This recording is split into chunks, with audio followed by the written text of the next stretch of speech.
చేయబోతున్నాం.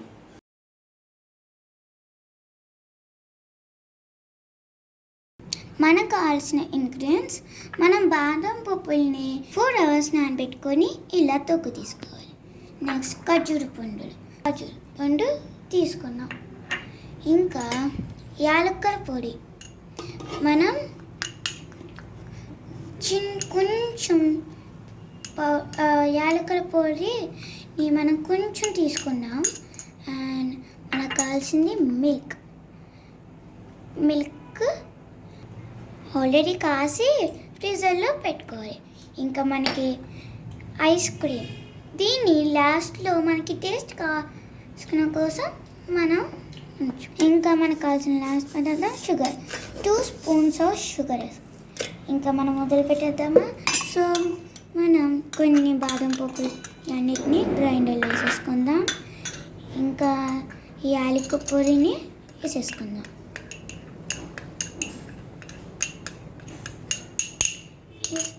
నెక్స్ట్ ఖర్జూర పండులు కూడా వేసేసుకుందాం.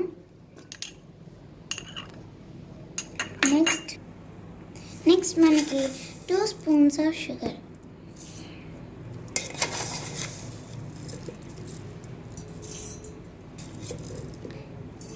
కారం వేసుకున్న వాళ్ళు 3 spoons కూడా వేసుకోవచ్చు. సో మనం గ్రైండ్ చేసుకుందాం.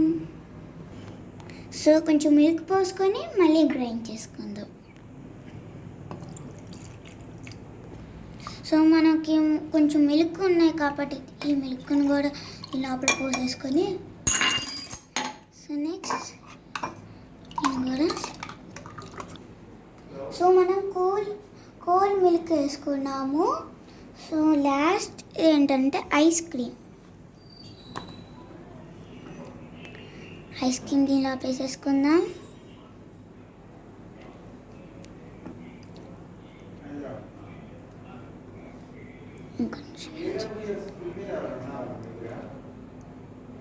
సో